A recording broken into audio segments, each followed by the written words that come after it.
take you around Dog Nation in 90 seconds. This is DN90. Hello everybody, I'm Brandon Adams, and let me be honest just for a second. I always say taking you around Dog Nation in 90 seconds. The truth is it's hardly ever truly 90 seconds. It's usually a little longer than that. Day may also be a bit longer than normal because there's a specific point I want to make and a specific issue I think we need to investigate here. A lot of Georgia fans who follow UGA recruiting are very familiar with five-star defensive end Bryan Bresee, top prospect in the country for the class of 2020, and a guy that a lot of Georgia fans justifiably feel the Bulldogs have a good relationship with.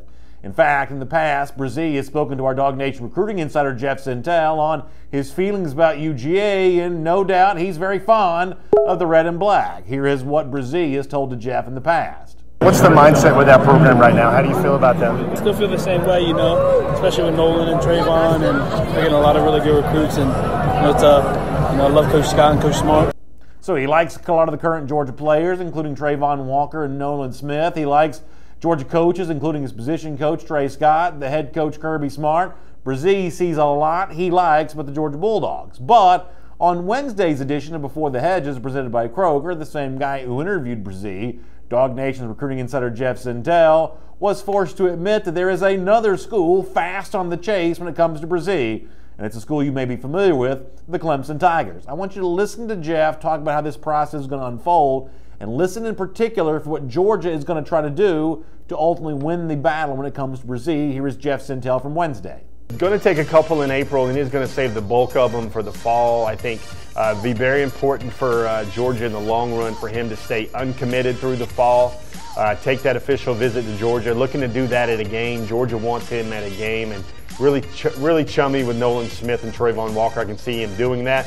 One last quick point about Bresee is everybody's hearing the whispers. Yeah. A lot of folks are thinking about Clemson. I just want to point everybody to the timeline of the autopsy of the 2019 class.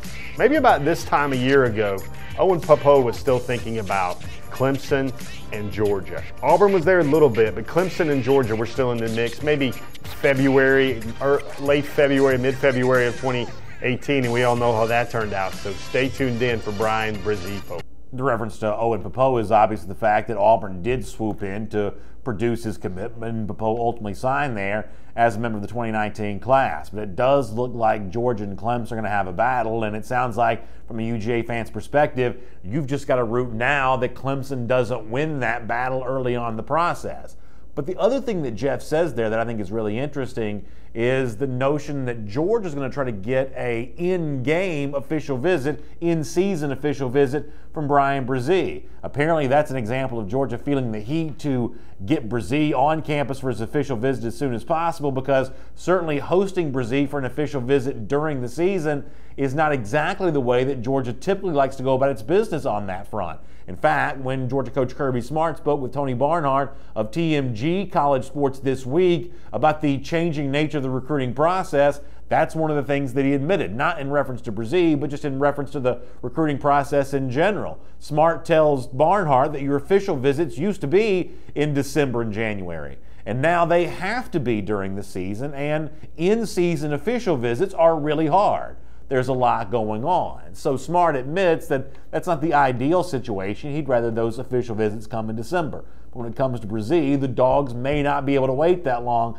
to host Bresee on his official visit. There's no doubt that Georgia's still in a good position with Bresee, but the same could probably be said for Clemson as well. The best advice overall is probably what Jeff said right there, which is stay tuned for this recruiting battle. It'll be hot during the spring and every step of the way until Bresee ultimately makes his decision. For more UGA recruiting news, make sure you check out DogNation.com, and we'll see you back here tomorrow for what might be a slightly shorter version of DN90. Have a great day, everybody.